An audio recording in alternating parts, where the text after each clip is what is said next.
Kita belajar nutrisi, belajar cara makan, pada nge-gym semuanya segala macam. Tapi kenapa kita nggak kasih makan rohnya yang sama sesuatu yang benar? Udah gitu nanti ketika ada sebuah tekanan, yang mengambil keputusan bukan rohnya, makanya hidupnya nggak dipimpin sama roh. Yang ngambil keputusan, tiba-tiba yang keluar sampah yang di dalam sini. Input menentukan output.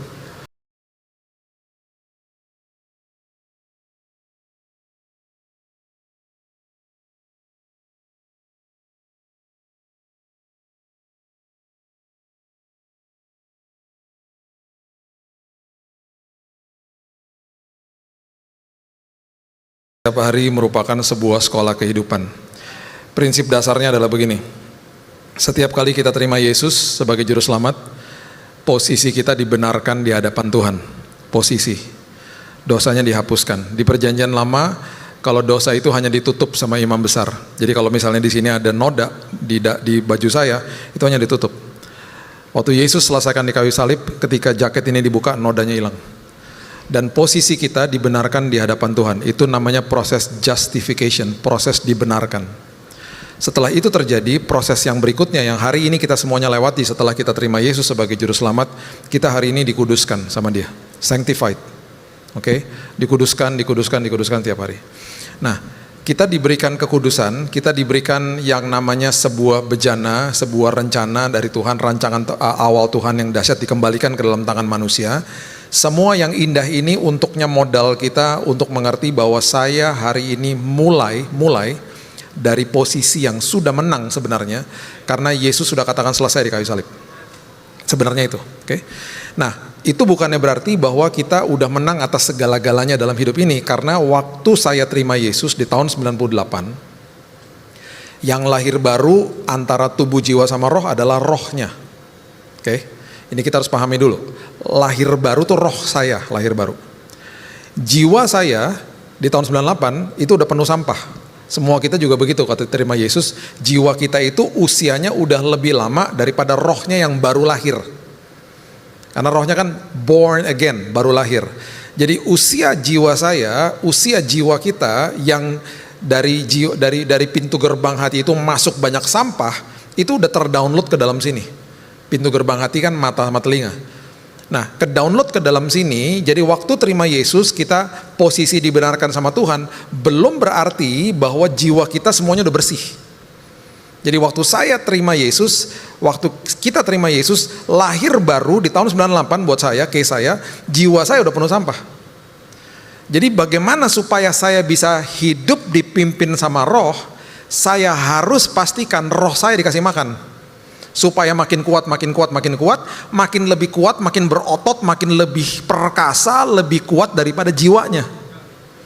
Nah, jika satu hal terjadi yang betul-betul kita tidak tanggung jawab, yaitu kita tetap tidak menjaga penglihatan, pendengaran, kita nggak sortir apa yang masuk, kita tanpa kita sadari kita lagi kasih makan jiwanya, yang udah penuh sampah dikasih sampah terus. Dan akhirnya kita nggak akan ada tuh victory over anxiety, victory over fear, kemenangan di atas yang namanya kekhawatiran lah, ketakutan lah, terus kita punya self image yang salah lah, terdistorsi semuanya. Kita nggak akan ngalami itu akhirnya, karena yang dikasih makan adalah jiwanya. Itu sebabnya baca firman Tuhan, kemudian berdoa, itu hanya baru entry level namanya, entry level.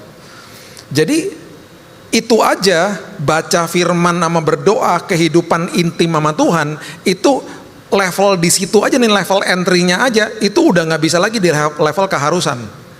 Udah masuk harusnya level yang namanya gaya hidup, lifestyle. Kalau kita masih kehidupan, ini paling dasar ya, baca firman sama berdoa, itu masih di level keharusan, yang terjadi adalah kita capek, lupa, berontak. Siapa yang diharuskan? Anak kecil. Jadi waktu kita baru lahir baru, kita kan masih baby nih ya, bayi rohani orang-orang bilangnya kan, masih bayi rohani, karena memang rohnya kan baru lahir. Nah, roh itu harus dibawa ke dalam sebuah pemahaman, harus dikasih makan yang namanya baca firman, yang namanya kemudian berdoa setiap hari, melakukan sebuah keintiman sama Tuhan setiap hari. Itu kalau masih di level keharusan, kita kayak anak kecil gini, udah gosok gigi nggak? Lupa. Belajar dong, capek belajar terus. Udah waktunya makan ntar aja. Capek, lupa, berontak. Sekarang saya mau tanya, semua udah besar-besar kan di sini? Masih diteleponin sama mamanya, sama papanya. Kamu udah gosok gigi nggak? Tadi pagi. Kan nggak mungkin. Kenapa? Karena gosok gigi udah berubah sekarang jadi gaya hidup. Tadi pagi semua bangun pagi gosok gigi udah. Nggak ada yang nyuruh. Karena udah dari dalam sini. Makan sama minum juga. Udah nggak kayak anak kecil lagi diharuskan makan, disuruh duduk, disuapin. Udah nggak, nagih dari dalam sini. Makanya kita lapar. Kan nggak mungkin ada orang datang ke saya ngomong gini, Pak bagi makan dong, saya udah seminggu nggak makan. Hebat banget, puasa, lagi bulan puasa ya gitu. Enggak Pak, saya tuh baru inget loh, seminggu lalu ya, abis 2 PM tuh makan saya terakhir. Abis itu selama sepanjang minggu tuh saya sibuk banget kerja, saya lupa makan Pak. Saya baru rasa lagi nih lapar nih sekarang nih, pas ibadah 2 PM lagi nih seminggu setelah itu. Kan nggak mungkin, karena makan sama minum udah nagih dari dalam sini. Tapi masih banyak orang ngomong begini, udah doa gak? Iya gue lupa baca firman kan tadi pagi, gue lupa. Yang gue lakukan malah pas gue bangun pagi, gue nyari HP, gue buka postingan temen gue yang gue lagi kesel, gue ngeliatin aja postingan dia di luar negeri, gue sebel banget, flexing loh gitu. Kenapa? Karena belum jadi gaya hidup. Kalau udah jadi gaya hidup, nagih dari dalam sini. Tanya nih teman saya Yosi ini. Berkali-kali teman-teman saya main ke rumah. Teman-teman baik saya, rumah saya udah kayak open house lah buat mereka. Berkali-kali mereka main ke rumah. Berkali-kali juga saya nggak ada di luar sama mereka. Mereka hangout aja sendiri. Terus kalau ditanya, tanya aja sama dia, Billy ngapain? Lagi di dalam kamar, lagi belajar. Karena waktu saya belajar. Karena saya nagih. Saya nagih firman Tuhan. Bagi saya tuh sesuatu kebutuhan setiap hari udah. Jadi saya nggak bilang semuanya udah kayak saya harus belajar, nggak gitu juga. Maksudnya gini deh, mulai dari hal yang sederhana deh. Bangun pagi, berapa banyak diantara kita yang langsung buka renungan harian atau buka firman Tuhan, atau paling tidak duduk bilang gini, makasih ya Tuhan buat hari yang baru. Tanpa kita sadari, baru bangun pagi. Saya kalau bangun pagi, saya akan minum air aqua 600 ml. Karena saya mau tubuh saya sehat toh. Habis itu tunggu setengah jam, saya akan minum jus segini, hampir seliter, macam-macam tuh dicampur, kadang-kadang whole fruit, jadi fruitnya dipotong-potong aja. Habis itu baru tuh saya beraktivitas, nge-gym lah segala macam, dan saya jaga makan. Kenapa? Karena saya mau tubuh saya sehat. Kita belajar nutrisi, belajar cara makan, pada nge-gym semuanya segala macam.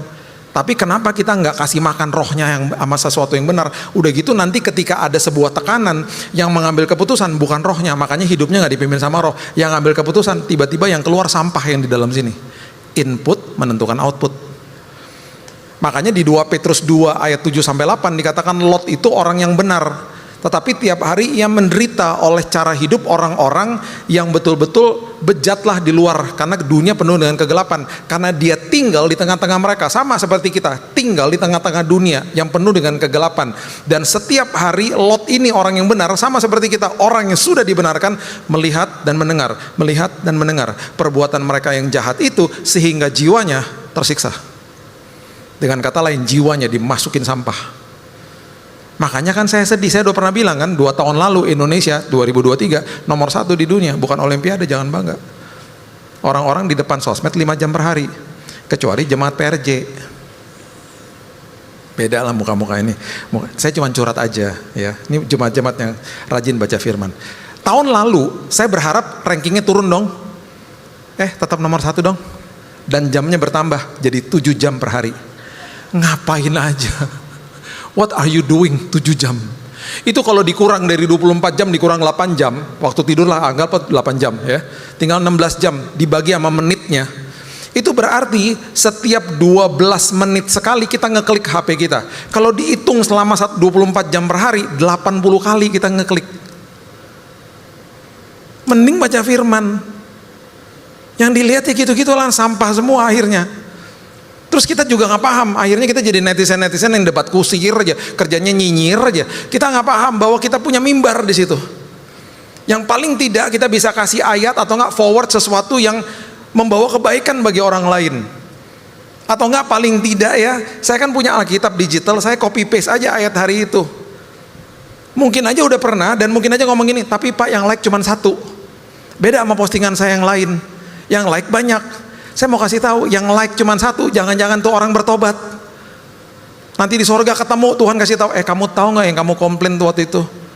Yang like cuma 1 tuh orangnya tinggal deket sini tuh sekarang masuk sorga. Karena orang-orang seperti begitu, orang-orang yang butuh tiba-tiba sebuah kalimat aja yang bisa mengubahkan hidupnya dia. Orang seperti begitu membutuhkan sebuah reel aja yang ada di IG yang cuma semenit dia nggak jadi bunuh diri. Orang mau bunuh diri nggak mungkin nonton khotbah 40 menit. Matilah dia, keburu mati, udah loncat. Lama amat sih khotbah nih. Khotbah apa sih nih? Didengerin. Ih, ini orang botak banget sih. Mengkilat kepalanya. Ini ngomongin apa sih, pintu gerbang hati? Aduh capek gua, loncat dia, wah mati dah. Tapi beda ketika khotbah seperti gini dipotong-potong sama yang ngedit, dikasih satu reel, 1 semenit, dia nggak jadi bunuh diri. Saya ngomong gitu karena udah kejadian. Nggak jadi bunuh diri karena nonton reel 1 menit. Saya mau kasih tahu ya sama kita, biar kita semua semangat nih, masih banyak pemuda-pemuda di sini. Yayasan saya, yayasan keluarga saya yang berdiri di tahun 67, kita punya satu divisi yang kita bantu hamba Tuhan. Udah 58 tahun kita bantu hamba Tuhan yang ada di daerah tiap bulan. Kita berarti apa? Kita generate laporan dari mereka. Dari zaman dulu tuh cuma sekedar surat, sekarang udah email dan lain sebagainya. Itu kita dapat laporan, dapat foto dan lain sebagainya. Banyak cerita-cerita yang saya nggak bisa ceritakan di atas mimbar lah. Banyak pertobatan terjadi di banyak lah, udah pokoknya. Indonesia by the way amazing. Saya mau kasih tahu aja, pertumbuhan orang Kristen di Indonesia luar biasa, luar biasa. Nah, selama COVID yang terjadi apa? Khotbah diupload ke sosial media toh. Dari data yayasan kita doang nih, yang kita datain orangnya 2.000 orang terima Yesus selama 3 tahun. 2.000 orang, belum lagi yayasan yang lain. Kenapa? Sosmed. Kita punya mimbar, gunain mimbarnya, dan jangan pernah rasa discourage, karena itu bisa dibaca sama siapa aja. Makin banyak yang membanjiri sosial media dengan itu, makin banyak chance atau kesempatan orang bisa terima Yesus. Saya punya teman tinggal di Pulau Jawa, tinggal di kota kecil, kota kabupaten. Dia setiap hari cuma postingan ayat Alkitab. Sesekali dia forward video lah. Cuman itu doang. Di platform sosial media yang juga sangat sederhana, biasa aja. Kalau nggak salah cuma Facebook. Ada yang ngeliat di Pulau Sumatera, di sebuah desa, yang akhirnya koresponden nama dia. Ini orang bukan orang percaya, bilang gini, Pak, saya diberkati deh Pak, saya sampai akhirnya penasaran, sampai akhirnya saya buka Alkitab di HP saya. Kan Alkitab bisa dibuka di mana aja. Saya buka Alkitab di HP saya mulai belajar. Pak, saya betul-betul sekarang mengambil keputusan. Kenapa saya kontak Bapak? Karena saya terima Yesus sebagai juru selamat atas hidup saya. Pak, saya pengen banget Pak dibaptis, cuman saya nggak punya uang untuk ke Pulau Jawa. Si teman saya juga nggak punya uang untuk ke Sumatera. Yang terjadi apa? Baptis online. Teman saya bilang gini, ada sungai nggak deket situ? Ada Pak. Ya udah ke situ aja. Dia ke sungai, ya. Dia taruh HP-nya di batu, video call. Teman saya yang di Pulau Jawa gini, dalam nama Bapa, Putra dan Roh Kudus, aku baptis dirimu. Terus yang orangnya yang di sungai baptis diri sendiri. Jelek, gitu. Udah selesai, beres, terima Yesus. Kenapa? Sosmed. Makanya jangan nyinyir di sosmed.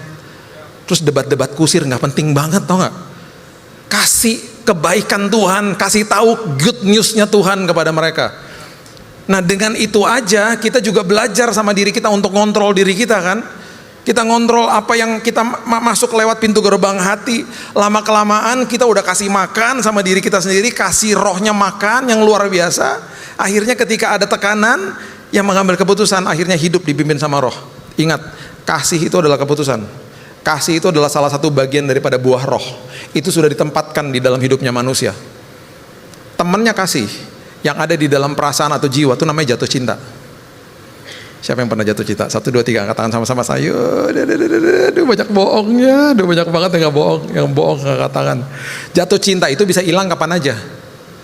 Jatuh cinta itu bisa lenyap kapan aja, karena letaknya di dalam emosi manusia. Di dalam jiwa tuh ada emosi, pendapat, yang namanya kehendak, perasaan, pikiran tuh semuanya di dalam jiwa. Semua yang letaknya di dalam jiwa sifatnya semu. Sifatnya bisa hilang, terusik kapan aja. Tetapi yang letaknya di dalam roh itu kekal, nggak bisa diganggu gugat. Makanya kasih, kemudian ada damai sejahtera, ada sukacita, itu semuanya buah roh. Letaknya di roh. Temannya, ini contoh aja ya, temannya damai sejahtera yang ada di dalam jiwa, namanya ketenangan. Ketenangan bisa hilang kapan aja, tetapi damai nggak bisa dicuri sama iblis. Makanya dikatakan apa? Damai yang melebihi akal budi. Ketika ada masalah, damainya melebihi akal budi, karena nggak bisa dicuri. Ketenangannya hilang. Satu lagi sukacita. Sukacita letaknya di roh. Bahasa Inggrisnya joy. Makanya the joy of the Lord is my strength. Temannya joy, temannya sukacita, itu namanya kesenangan atau happiness di dalam jiwa manusia. Happiness, kesenangan bisa hilang kapan aja.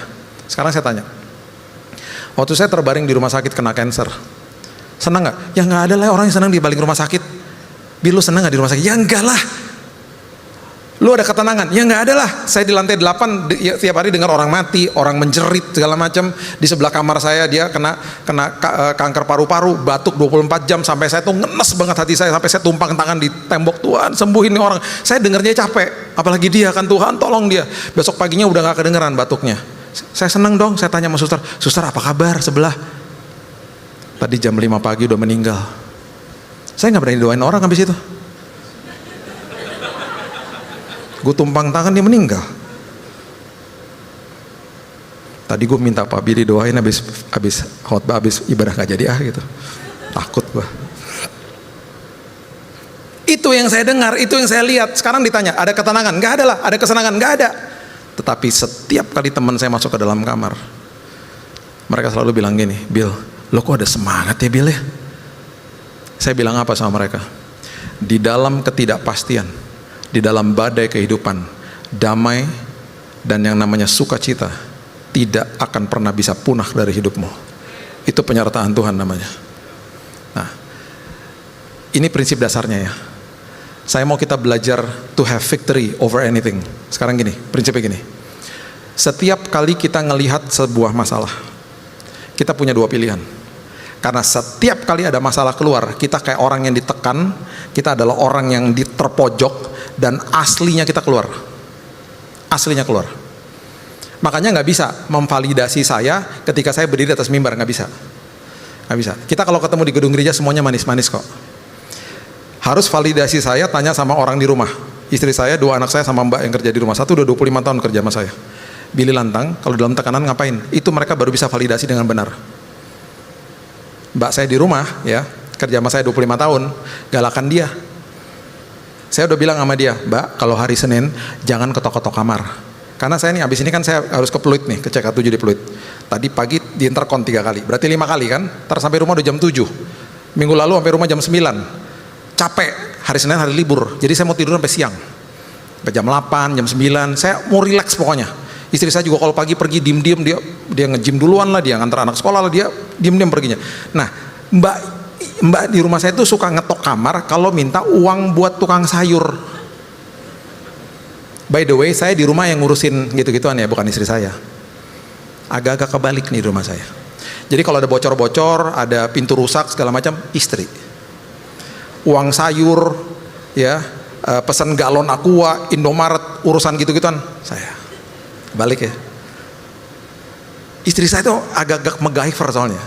Agak-agak jago kayak kemarin anak saya kan pergi kan, dia mau ada ibadah sore-sore, tiba-tiba dia telepon saya, Dad, I think the car is broken, the engine is making weird sound katanya. Ini engine mobilnya nih ada suara nggak enak banget nih. Dia pulang, pas dia datang ke rumah tuh bunyi tuh dari jauh, tok bunyi, aduh mobil gue rusak nih. Dia datang sampai depan rumah, saya masuk ke dalam mobil, bunyi apa nih Dek? Coba mundurin dikit, majuin dikit, bunyi tuh klotok. Istri saya, Dek, ada ranting pohon di bawah. Ya elah, cuman ranting pohon ditarik. Terus istri saya bilang gini, beda sayang, bunyi ranting pohon sama bunyi mesin rusak. Tawan dia. Saya bilang sama anak saya nih, istri saya kerja di F1 aja, jadi pit stop sana.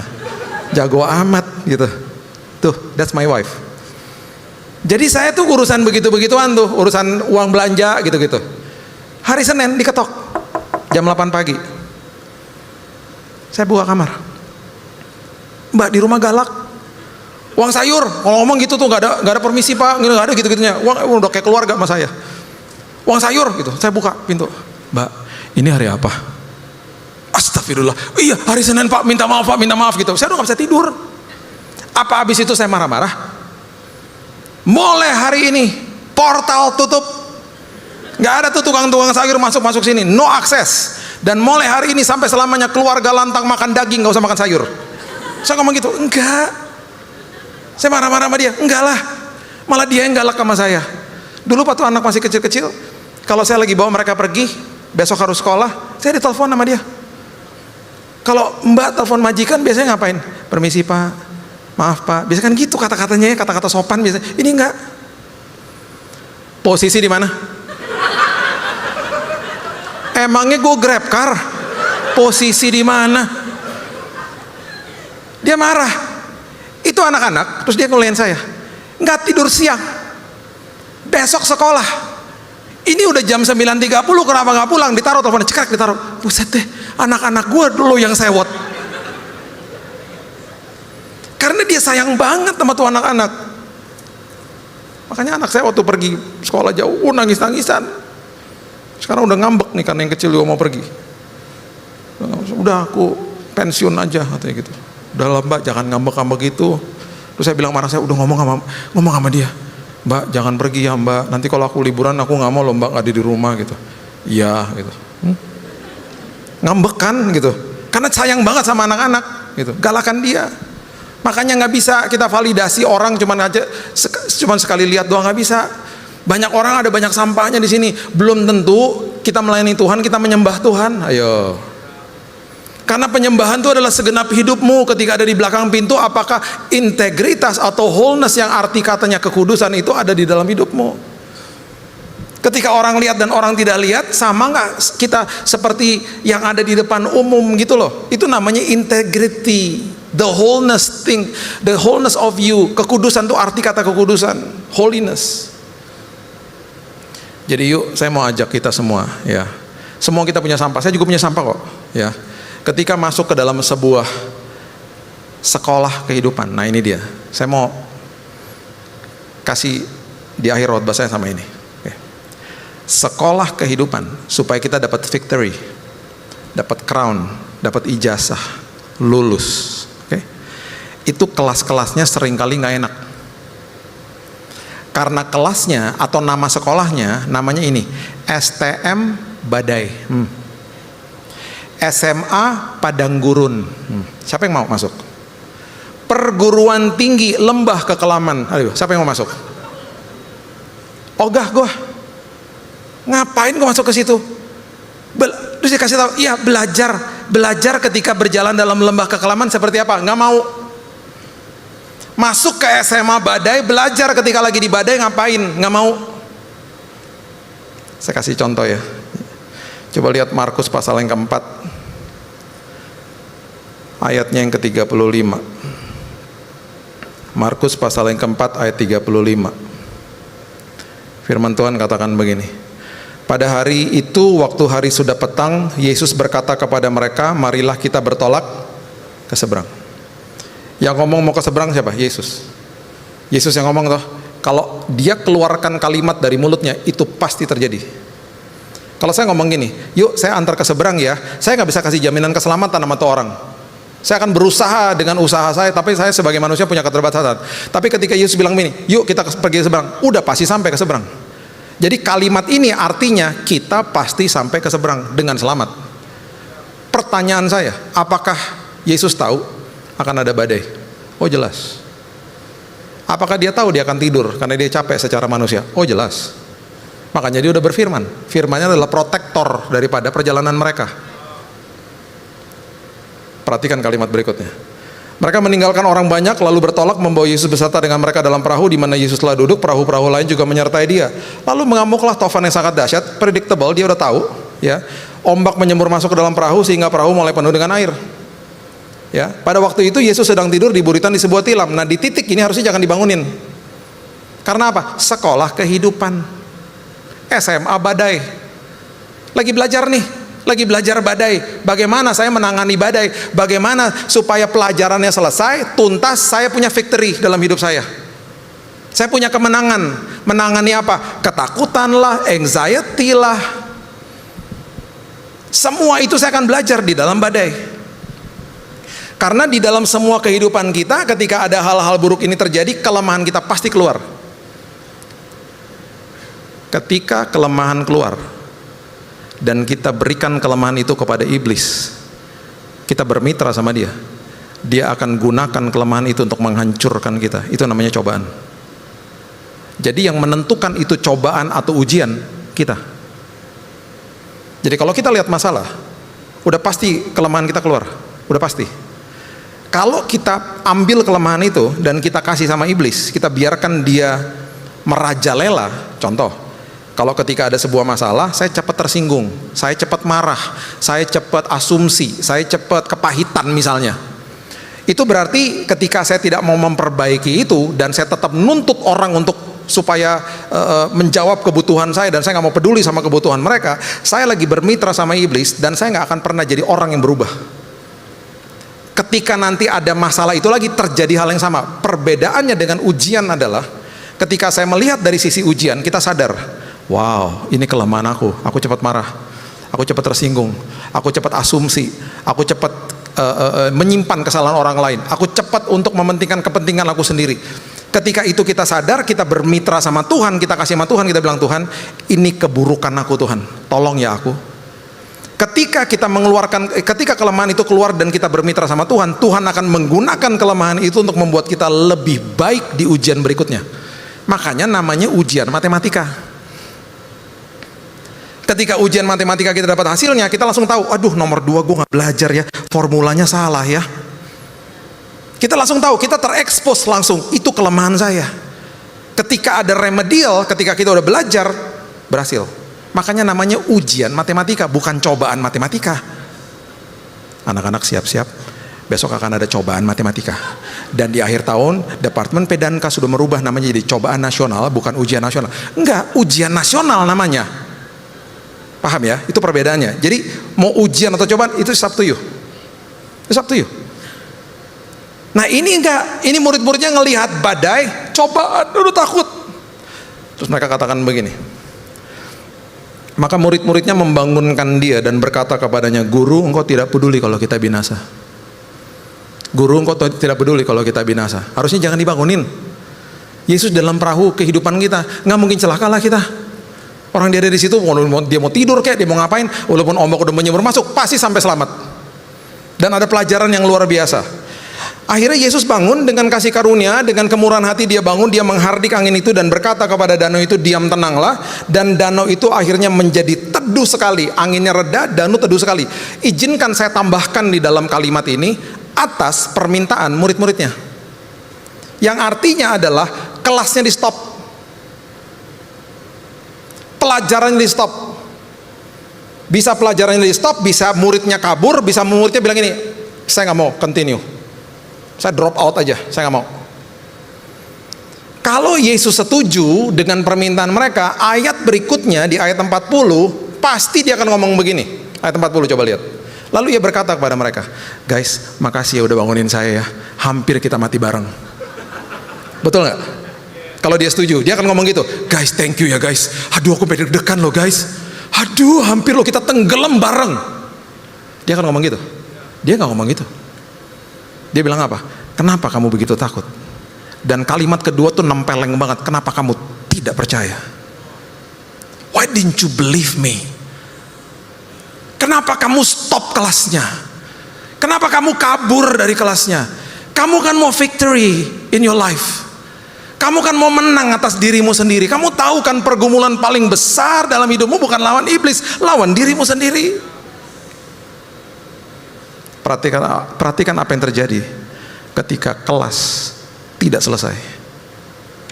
Ayat 41.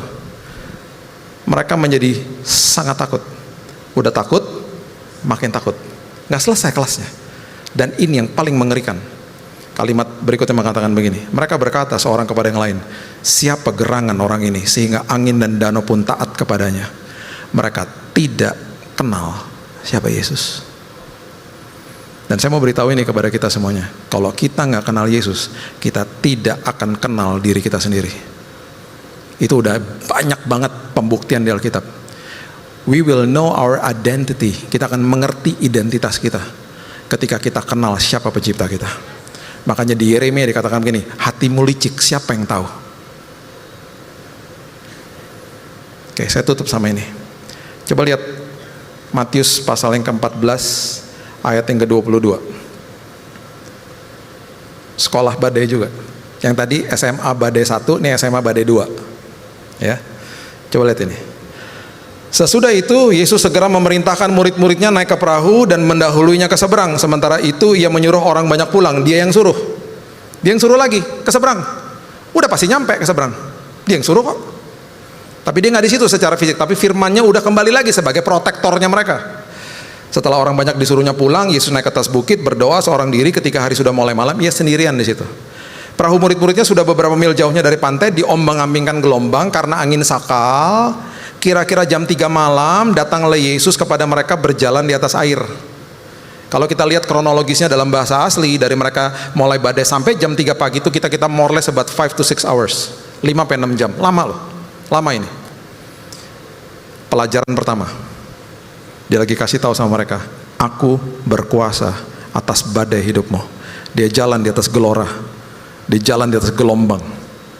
Pelajaran pertama. Perhatikan apa yang terjadi. Tidak ada satupun yang minta kelasnya di stop. Gak ada.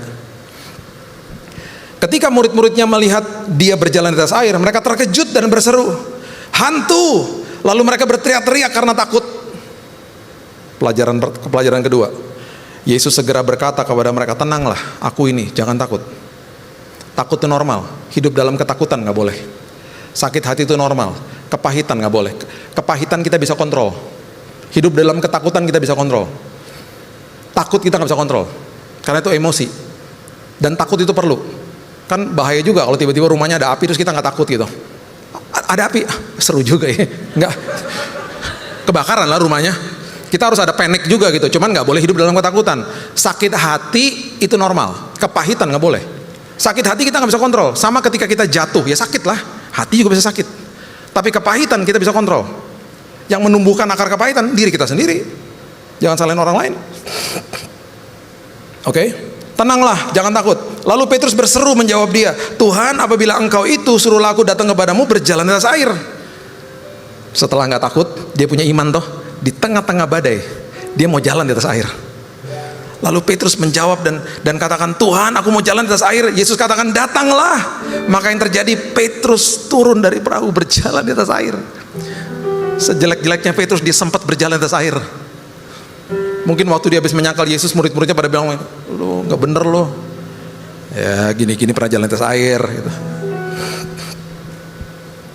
Tiba-tiba dikatakan begini, ketika dirasanya tiupan angin, takutlah ia, mulai tenggelam, lalu berteriak, Tuhan tolong aku. Yesus mengulurkan tangannya mengatakan, hai orang yang kurang percaya, mengapa engkau bimbang? Diajarin lagi pelajaran berikutnya, kalau ada di dalam badai, engkau bisa ngalamin mujizat loh di dalam badai. Buktinya kamu jalan di atas air. Pelajaran berikutnya, kalau di dalam badai, fokus sama saya. Jangan fokus sama badainya. Pelajaran berikutnya, jangan bimbang. Fokus. Kelasnya semua satu persatu selesai. Pelajarannya tuntas satu-satu. Lalu mereka naik ke perahu ayat 32. Dan angin pun redalah. Izinkan saya tambahkan lagi. Angin reda setelah Yesus yang redakan, alias reda karena waktunya Tuhan yang meredakan, bukan permintaan murid-muridnya. Artinya kelasnya selesai. Gak ada yang minta untuk di stop, gak ada yang kabur dari kelasnya. Semua stay there, semuanya tinggal di situ, semuanya terima kelasnya. Perhatikan ayat terakhir.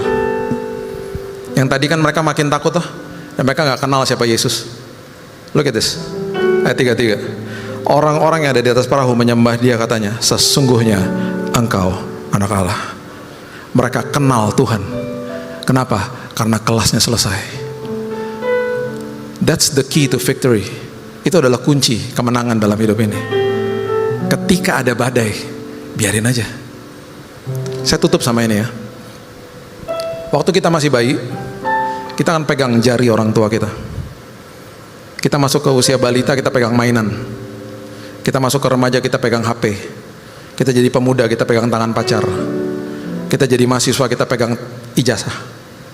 Kita masuk ke dunia pekerjaan sebagai eksekutif muda, kita pegang tangga karir. Musim berubah, yang kita pegang pun berubah. Kita masuk ke jenjang pernikahan, kita pegang tangan pasangan kita. Kita masuk ke era pensiun, kita pegang stick golf atau alat berkebun. Kita masuk ke usia senja, kita mungkin pegang tongkat. Musim berganti, apa yang kita pegang berubah-ubah. Tapi ada satu tangan yang tidak pernah melepaskan tangan kita. Tangan itu adalah tangan Tuhan. Dan kalau kita ngerti sebagai pengikut Kristus, kita pegang tangan Dia. Dan kita biarkan badai itu terjadi, karena kita tahu bahwa selagi ada badai, Dia berjalan bersama dengan kita. Dia lagi ngajarin sekolah kehidupan sama kita. Lulus kita. Kita punya kemenangan atas diri sendiri. Yang tadinya takut, yang tadinya khawatir, yang tadinya melihat diri sendiri sepertinya nggak ada harganya. Kita paham, kelas-kelasnya selesai sesuai sama kebutuhan kita. Dan di ujung daripada itu semuanya kita katakan, I know you even better. I know you Lord. Itu sebabnya kita bisa nyatakan, hidupku penuh dengan kemenangan hari ini, karena kita nggak pernah stop badainya. Amin. Itulah sekolah kehidupan kita. Berikan tepuk tangan kita untuk Tuhan kita. Bapak yang baik, terima kasih buat hari ini. Kami mengucap syukur buat kebaikan Tuhan. Kami mengucap syukur buat kemenangan dalam hidup kami yang Tuhan sudah rancangkan. Tuhan udah kasih tahu di firman Tuhan. Tuhan udah kasih tahu caranya. Tuhan udah kasih tahu kelas-kelasnya. Tuhan udah kasih tahu sekolahnya. Ajari kami Tuhan, supaya kami gak bolos, supaya kami tidak memberhentikan kelasnya, tapi ikut sampai selesai. Walaupun susah, walaupun sulit, membiarkan hidup kami untuk terus tekun dan fokus kepada Tuhan di tengah-tengah masalah, di tengah-tengah kelas yang makin susah mungkin hari ini. Karena di ujung daripada itu semuanya, dengan bangga kami bisa katakan, aku mengenal Engkau dengan lebih baik lagi Tuhan. Aku mengalami Tuhan. Aku tidak lagi mengejar jawaban doa, tapi aku mengejar penyertaan Tuhan selagi menunggu jawaban doa. Itu yang aku kejar Tuhan. Karena aku tahu bahwa jawaban doa udah disiapin sama Tuhan. Kapan Tuhan mau kasihnya terserah Tuhan, karena Tuhan tahu waktu yang terbaik. Selagi kami menunggu, itu yang kami kejar. Momen itu yang terindah Tuhan. Kami mengejar penyertaan Tuhan dalam hidup kami. Dan di dalam penyertaan Tuhan terjadi keintiman, terjadi pertumbuhan rohani, terjadi perubahan karakter dalam hidup setiap kami. Meteraikan firman ini Tuhan, karena kami hari ini adalah orang-orang yang lebih daripada pemenang. Terima kasih Bapak yang baik. Hanya di dalam nama Tuhan Yesus kami sudah berdoa dan mengucap syukur. Kita sama-sama katakan amin. God bless you.